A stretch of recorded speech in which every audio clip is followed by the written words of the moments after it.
लेकिन जो आज मैं खबर देने जा रहा हूं उससे मेरा सर शर्म से झुक गया है, लिटरली। बीएसएफ जो बॉर्डर सिक्योरिटी फोर्स है, नैब्स 15 पाकिस्तानी इंट्रूडर्स, पाकिस्तानी घुसपैठिए, पाकिस्तानी इन्फिल्ट्रेटर्स जो हैं वो 15 गिरफ्तार कर लिए गए हैं। You do admit, sir, that Pakistan has had a long history of backing and supporting and training and funding these terrorist organizations. Gujarat का जो एरिया है वहां पर कुछ लोग जो है, कोरी क्रीक जो है, वहां पर बोट के ऊपर इलीगली 15 पाकिस्तानी नेशनल्स जो हैं वो इंडिया के अंदर दाखिल होने की कोशिश कर रहे हैं। आप यहाँ से टेररिज्म होती है, आपके यहाँ से लोग जो है घुसपैठी आते हैं और हमारे यहाँ जो है अटैक चलते हैं, अटैक किया करते हैं। आप कहेंगे नहीं, हम तो बड़ी पीसफुल ऐसे नहीं कहते, पीसफुल कंट्री हैं हम तो।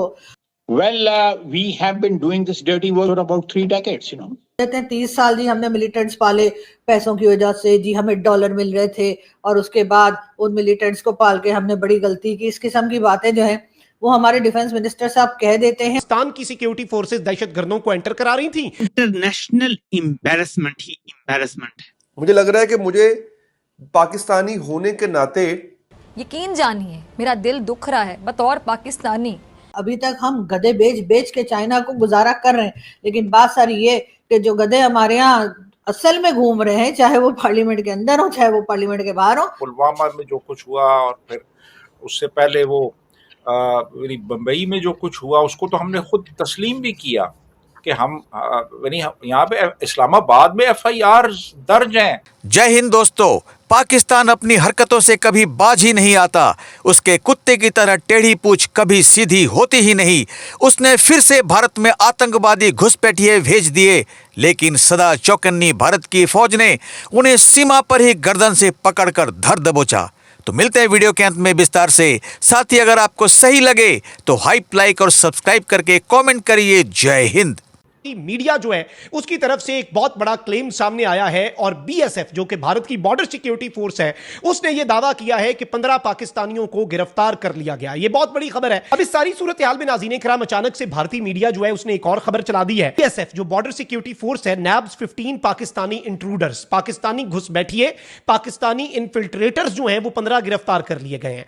अब ये कहते हैं कि गुजरात का जो एरिया है वहां पर कुछ लोग जो है, कोरी क्रीक जो है, वहां पर बोट के ऊपर इलीगली 15 पाकिस्तानी नेशनल्स जो हैं वो इंडिया के अंदर दाखिल होने की कोशिश कर रहे थे। हमने कारगिल किया, ये तो हम रियासती सतह पे करते रहे ना, और उसके बाद फिर जो गैर रियासती सतह पे हमने किया, यानी हमने वो आप देखें ना कि इन पैटर्नाइज किया ये जैश मोहम्मद को और लश्कर तैयबा को, और ये लोग जहाज़ों को हाईजैक, वो जो एयर इंडिया का जहाज़ कंधार किया हाईजैक होके, और उसके बाद फिर आप देखें कि पुलवामा में जो कुछ हुआ और फिर उससे पहले वो बम्बई में जो कुछ हुआ, उसको तो हमने खुद तस्लीम भी किया कि हम यहाँ पे इस्लामाबाद में FIR दर्ज हैं उन लोगों के खिलाफ। ज़कीउर रहमान लखवी के खिलाफ कुछ भी नहीं हुआ, कुछ नहीं किया गया। उसकी वजह यह है कि बाकायदा तौर पे रियासती सतह पे इन जत्थों को और इन दहशतगर्द तंजीमों को हर तरह की सपोर्ट और पैटर्नेज हासिल रही।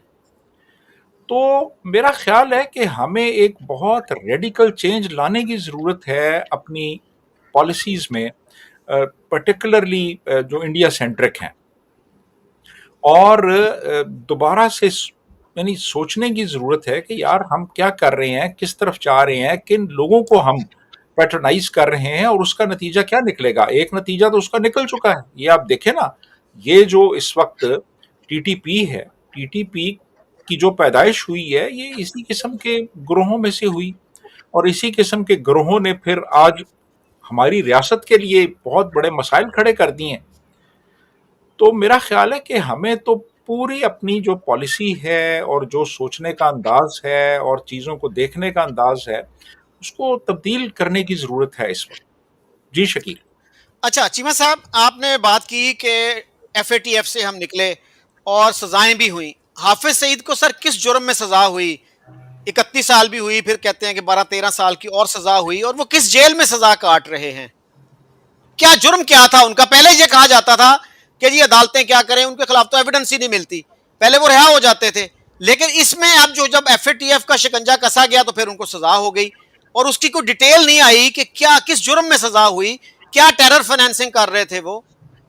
चौर साहब, मुझे इतना पता है कि UN security council resolution 1373 and 1267 I think, इनके ऊपर उनको जो है वो सजाएं दी गई। वो पाकिस्तान के ऊपर बाइंडिंग था उसके ऊपर एक्ट करना, and I don't have the details. और दूसरी जिस तरह जो आप बात कर रहे हैं कि किस जेल में, मुझे चौर साहब वो भी नहीं पता वो कौन सी जेल में। वो कहेंगे आपके यहाँ से टेररिज्म होती है, आपके यहाँ से लोग जो है घुसपैठी आते हैं और हमारे यहाँ जो है अटैक चलते हैं, अटैक किया करते हैं। आप कहेंगे नहीं हम तो बड़ी पीसफुल ऐसे नहीं कहते, पीसफुल कंट्री है हम तो, और हम ऐसा कुछ सोच भी नहीं सकते, करना तो बहुत दूर की बात है।